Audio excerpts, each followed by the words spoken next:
बिहार में पहली मुख्यमंत्री महिला मुख्यमंत्री राष्ट्रीय जनता दल ने देने का काम किया। रेल मंत्री जब बने और रेलवे के प्लेटफॉर्म पर जो लड़कियां ड्यूटी करती थी उसको ऑफिस देने का काम किया। कलेक्टर का बेटा कलेक्टर बनेगा तो आप अमित शाह से पूछिए अनुराग ठाकुर कौन है, विवेक कौन है, आप पूछ लीजिए चिराग पासवान कौन है, आप पूछिए जो संतोष मांझी कौन है, वो वहाँ पर सम्राट चौधरी कौन है। ये सब नहीं है परिवारवाद। टाइटिल नहीं, जनक चमार बोलने का हिम्मत होता पहले। ये क्या दिया ताकत, ये कौन दिया ताकत? ये ताकत आदरणीय लालू प्रसाद। अभी हमारे साथ राजद से एमएलसी बनी उर्मिला ठाकुर जी हैं। सबसे पहले मैम आपको बहुत बहुत बधाई। चलिए आपको भी बहुत बहुत धन्यवाद। अच्छा मैम, इस बार चुनाव में 2024 के चुनाव में महिलाएं किसके साथ हैं? मोदी जी के साथ या लालू जी के साथ, आपको क्या लगता है? आदरणीय इस देश ही नहीं विश्व का सबसे बड़े समाजवादी लीडर बाबू लालू प्रसाद यादव जी के साथ पूरे देश की महिला। आप बहुत बच्चा हैं, आदरणीय लालू प्रसाद यादव जी ही एक पहला व्यक्ति है इस पूरे देश में जिन्होंने महिलाओं को मैटरनिटी लीव पहली बार देने का काम किया। जब महिला गर्भवती होती थी, उसके पेट में बच्चा होता था तो उसे छुट्टियां नहीं दी जाती थी। पहला देश का व्यक्ति है जिन्होंने महिलाओं को प्रसव काल के टाइम का छुट्टी 3 महीना करने का काम किया, तभी पूरे देश में लागू हुआ।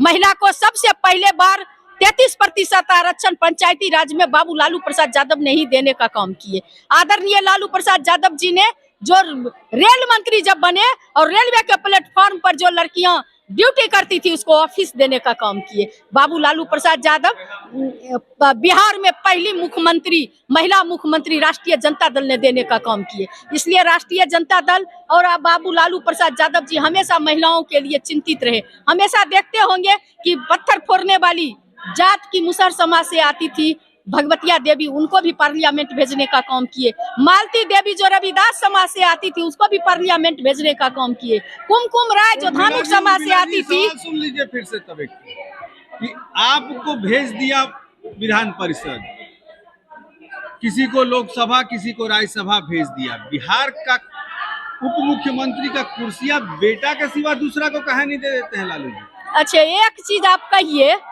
कि यही सब बात आप अमित शाह से क्यों नहीं पूछते हैं? कुर्सी देने की जहां तक बात है तो नेता, आप जानते हैं कि कोई किसी को कुर्सी नहीं देता है, कुर्सी खुद लिया जाता है। खुद उनके अंदर ये टैलेंटेड, अगर जो बीपीएससी के एग्जाम में बैठेंगे और एग्जाम जो पास करेगा वही ना नौकरी करेगा। और जो बहुमत दल का नेता होते हैं वही जो है बिहार के हो या देश में, जो बहुमत दल के नेता केंद्र में होते हैं वो प्रधानमंत्री होते हैं और राज्य में जो बहुमत दल का नेता होते हैं वो मुख्यमंत्री होते हैं। तो आदरणीय तेजस्वी यादव जी जनता के द्वारा चुन करके आए हैं और बहुमत दल का नेता वो है, तो क्यों नहीं जो है वो उप मुख्यमंत्री का कुर्सी नहीं देते हैं? बिहार में मंत्री का जितना पद अपना घर नहीं, कैसे अपना घर में है? कहाँ अपना घर में है? कहाँ परिवार, कहाँ क्यों नहीं मंत्री रहेंगे? अगर इंजीनियर का बेटा इंजीनियर बनेगा, कलेक्टर का बेटा कलेक्टर बनेगा, तो आप अमित शाह से पूछिए अनुराग ठाकुर कौन है, विवेक कौन है, आप पूछ लीजिए चिराग पासवान कौन है, आप पूछिए जो संतोष मांझी कौन है, वो वहाँ पर सम्राट चौधरी कौन है। ये सब नहीं है परिवारवाद। आपको सिर्फ और सिर्फ आदरणीय लालू प्रसाद यादव जी दिखाई पड़ते हैं। ऐसा क्यों? ये इसका मतलब है कि आदरणीय लालू प्रसाद यादव जी जनता में जो साख है, गरीब गुरबा के बीच जो पैठ है,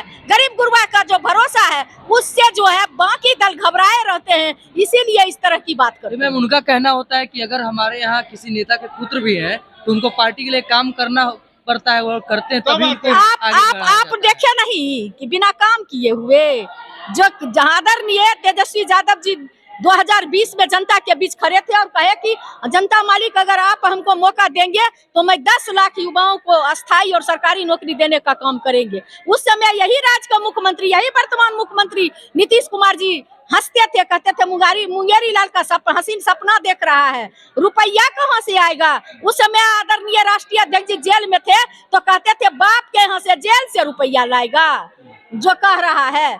और उसी थके हारे मुख्यमंत्री से आदरणीय तेजस्वी प्रसाद यादव जी ने एक दिन में 1,20,20,000 नियुक्ति पत्र बंटवाने का काम किए और 17 साल बनाम 17 महीना में उन्होंने 5 लाख नौकरी देने का काम किए, जातिगत गणना कराने का काम किए। समाज से आती हैं, क्या बिहार का पूरा नाई समाज लालू यादव की तरफ ही रहेगा? बिल्कुल, इसलिए रहेगा। इसका कारण है, कारण ये है कि जब जननायक कर्पूरी ठाकुर ने आरक्षण देने का काम किए, बैकवर्ड फॉरवर्ड बनाने का काम किए, तो यही लोग गाली देने का काम करते थे। कर्पूरी कर्पूरा, चोर गद्दी धरस्तुरा, माँ की गोद सुनी है, कर्पूरी ठाकुर खूनी है, यह आरक्षण कहाँ से आई, कर्पूरिया की विभिन्न तरह के गालियों से नवाजा गया उनको। और अगर आदरणीय लालू प्रसाद यादव जी नहीं होते तो उस विधान सभा में श्री कृष्ण सिंह के पैरेलल में जननायक कर्पूरी ठाकुर का स्टैचू नहीं लगता। अगर लालू प्रसाद यादव जी नहीं होते तो कर्पूरी ग्राम नहीं बनता। लालू प्रसाद यादव जी नहीं होते तो लखन ठाकुर जैसे सुपौल में एक नाई दाढ़ी बनाने वाला विधानसभा नहीं जाता एमएलए बन के। आदरणीय लालू प्रसाद यादव जी नहीं होते तो भिखारी ठाकुर जो कला संस्कृति का हम लोग का पुरखा थे, भिखारी ठाकुर पुरस्कार नहीं चला होता। अगर लालू प्रसाद यादव जी नहीं होते तो जो रामनाथ ठाकुर राज्यसभा है, जननायक जी के मरने के बाद उनके आंसू को पोंछ करके जो है उनको कुटीर उद्योग मंत्री बनाने का काम किए, उनको जो है विधान परिषद बनाने का काम किए। अगर आदरणीय लालू प्रसाद यादव जी नहीं होते तो उर्मिला ठाकुर दाढ़ी बनाने वाला का बेटी आज उस विधान परिषद में नहीं जाते। इसलिए सारे के सारे ठाकुर आदरणीय लालू प्रसाद यादव के साथ। लेकिन मैम जनक चमार तो कह रहे थे कि अति पिछड़ों का अगर कोई साथ देती है तो बीजेपी, अगर बीजेपी नहीं होती तो जनक चमार कभी उस पोस्ट पे नहीं पहुंच पाते। अरे लालू प्रसाद यादव जी नहीं होते तो जनक चमार का हिम्मत नहीं होता, वो मानसिक आजादी नहीं मिलता जो बीजेपी का कुर्सी तक पहुंच पाता, बीजेपी के सामने खड़ा हो पाता। न खड़ा होता, ये अगर ताकत दिया है किसी ने, मानसिक आजादी, बाप का टाइटल नहीं, जनक चमार बोलने का हिम्मत होता पहले। ये क्या दिया ताकत, ये कौन दिया ताकत? ये ताकत आदरणीय लालू प्रसाद यादव जी ने। बहुत बहुत धन्यवाद।